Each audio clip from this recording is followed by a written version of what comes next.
Come on, pup.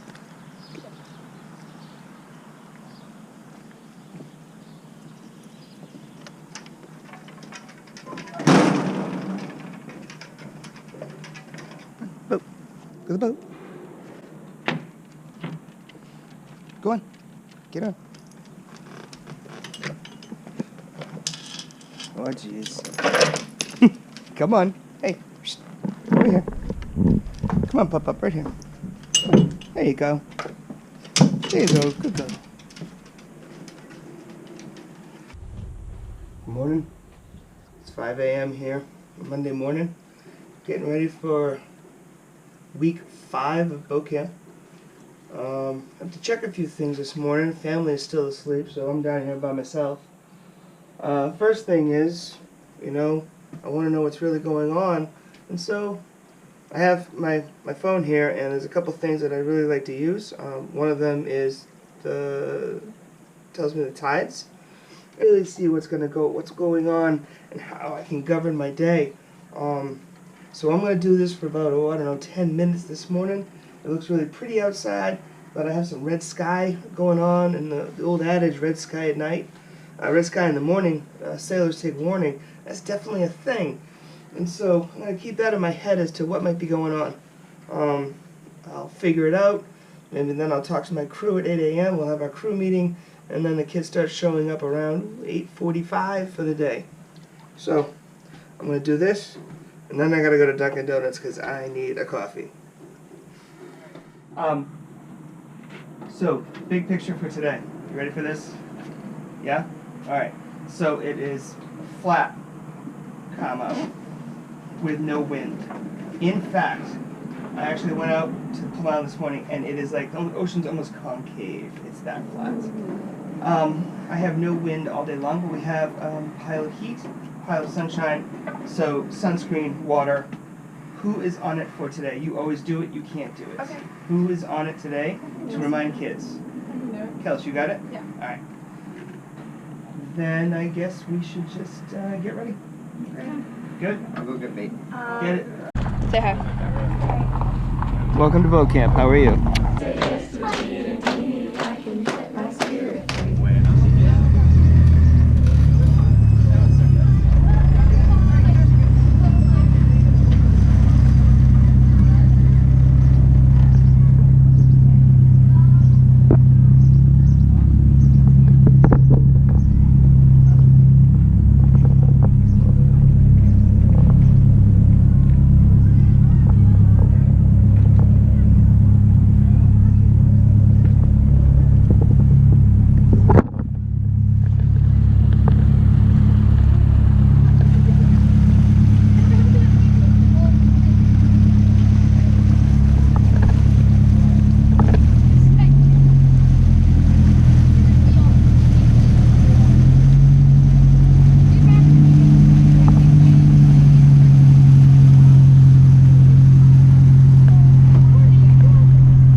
He's like duck feet. And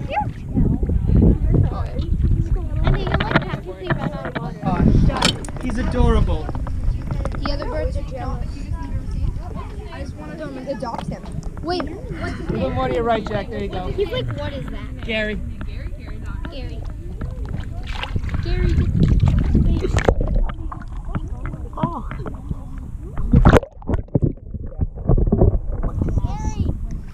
Gary. And we've already named the sunfish today. All right, the mackerel are like 4 down.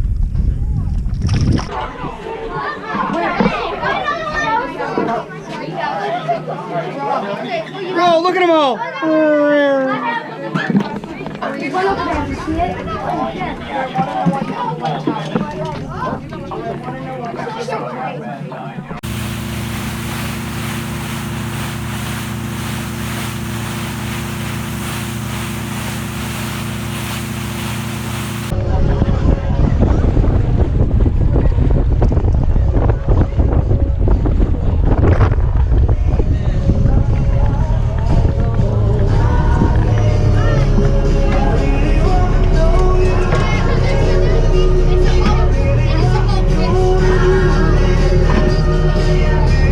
Okay, here we go. Last trap.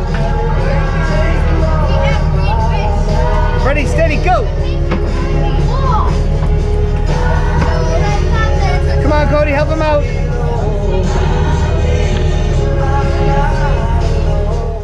A lobster, yes. So, lobsters are crustaceans, and so are crabs. Those are the two things we caught.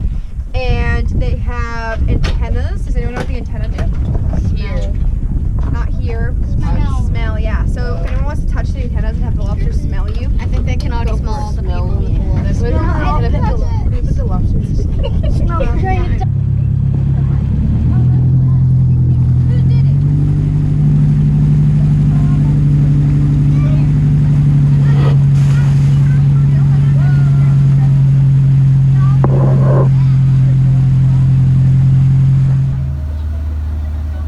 That's right.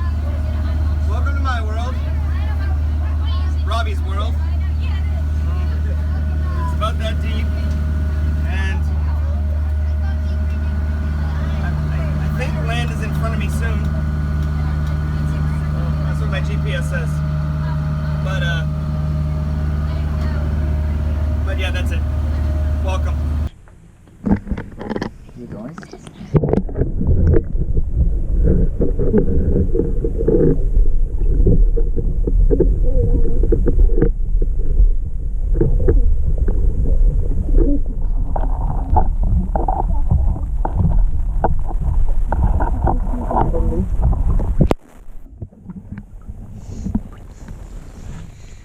Good morning.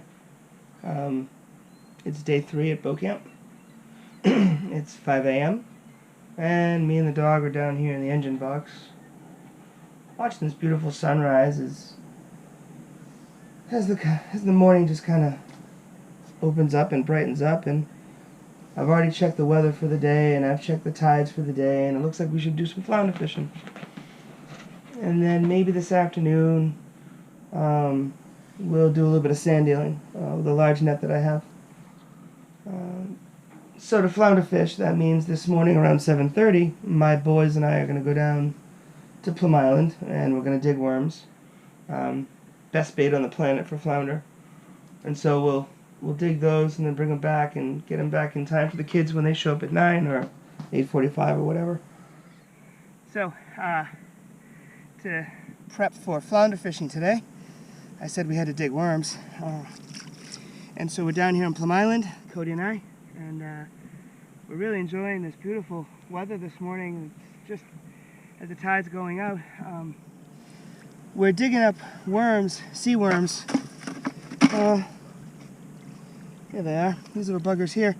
And I've been using worms my entire life. My dad, when he was 15, 16, used to dig worms here in the basin, and then he'd sell them to the local fish markets to use as bait. So I'm just carrying on the tradition of digging worms and using them. And this whole length of beach here, tide's still going out till about 9, so we'll have a little bit of beach to work with. Flounder love sea worms, so yeah, That's what we're doing this morning.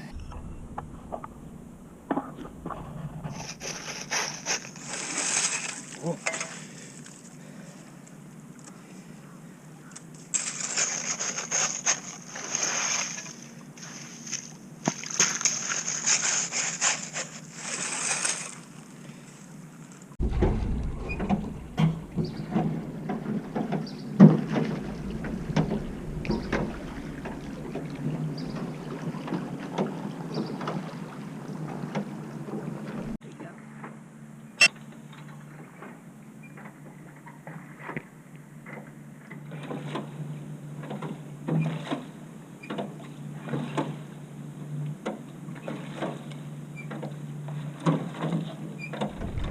Thanks, boys.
Nice, Jack. Just work those corks.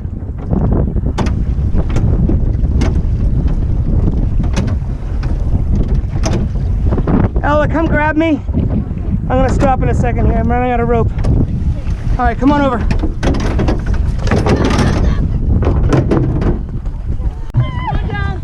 Come on. Keep it coming. Right here. Once you're right here.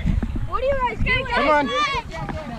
There you go. Someone go out and get it. Me. I'll go get it. Where? Okay, work your net. Work the cork. Yeah, you just pull it and drop it. So like kind of Splash, splash. Come on.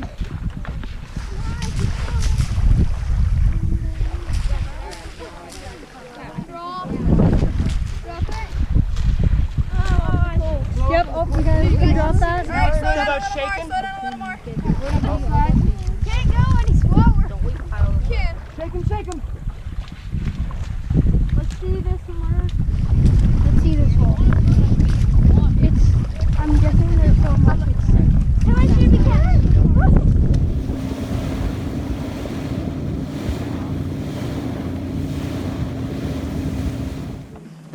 So I want to do a little bit of flounder fishing, and flounder are a curious species. I start right here in the mouth of the Merrohawke, and I have about 200 spots from here all the way down to Gloucester. I want to start here, and it's got to do with a fisherman that I've known my entire life. His name is Wayne, and I've literally known him my entire life as this happy-go-lucky older guy. He was out tuna fishing one time where I was, and my dad and I were driving in, and we're passing by his boat, and we see Wayne. It's like they're in 500 feet of water, and it's a beautiful flat day like yesterday. And both of them, him and the mate, were looking over the side of their boat like this. And the only thing that can be is Wayne probably drove something into his propeller. That's what they're, either his anchor or something. And so we pull up next to him, and he's like, and I won't use all the words, but he goes, "I got my anchor line stuck up in my propeller." Add in all the F-bombs you want. "I got it stuck up under my propeller there." And I was like 16 or 17, and I'm like, "I have fins and a snorkel. Get in here and jump, cut it loose." And so I had to get, so out in the middle of the ocean, tuna fishing was happening maybe a mile away, and they were throwing lots of bait in the water. Oh, God. So tuna, sharks, all the things that you could possibly think of could be out there, could be. And so I jump in off of this boat, swim over to his boat, go under his boat, no tank, just hold my breath, and just, and he didn't just have his anchor line, he had also had, you know the lobster pot buoys? Somehow he had lodged a lobster pod buoy up in all this stuff. And so I had to come up, and he gave me insert F-bombs. Take this fillet knife down and cut out what you can. And I'm like, okay. And so I cut out all his anchor line, and then I had to like grab the buoy and brace my feet up against the bottom of his boat, so I was upside down. And I'm under a boat in 500 feet of water, and I look like this, and all I can see is deep blue. Yes, I know, right? And by the way, the water was super cold. And so I was gonna put it together. I got it up there and I gave it. I said, here. And he goes, how'd that get in there? So that's Wayne. And he also loves to flounder fish. And when he flounder fishes, he always anchors up on one spot. I could be driving all over the place. He always comes to one spot. And one day I was driving by him, and as I'm driving by him, I was pretending to wave with my kids on board. I was like, hey. Meanwhile, on my GPS, I went, boop, and I bagged his numbers. And so we're rocking. We're rocking. So we're on his numbers right now. This is called Wayne's World, in his honor. So I just wanted to tell you a little bit about like how fishermen learn from other fishermen. All of the skills that I have that are passed on to my sons and my crew, I all got from fishermen. Many of them have passed on, but just to acknowledge some of the people that helped us get to where we are now.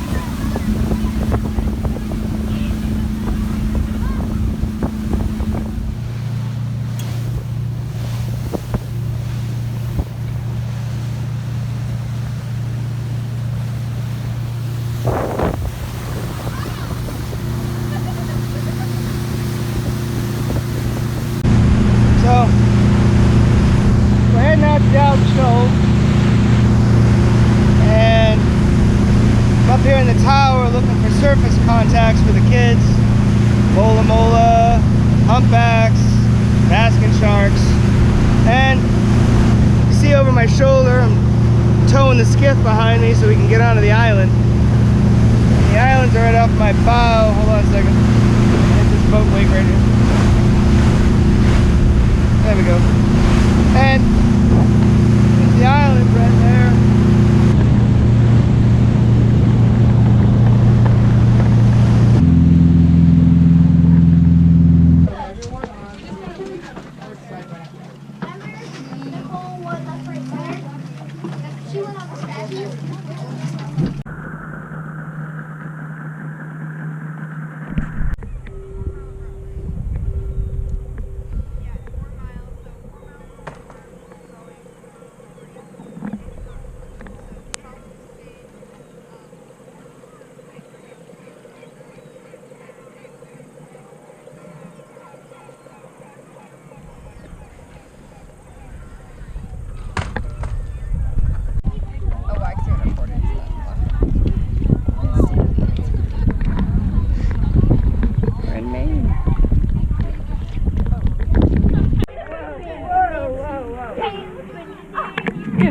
Monsters here. Oh yeah. Be one with the seaweed. Tell me about your hair. Well, I mean, I got it from grabbing some seaweed and just putting it on my... I see. It's very beautiful. Thank you. It's my locks. Yeah.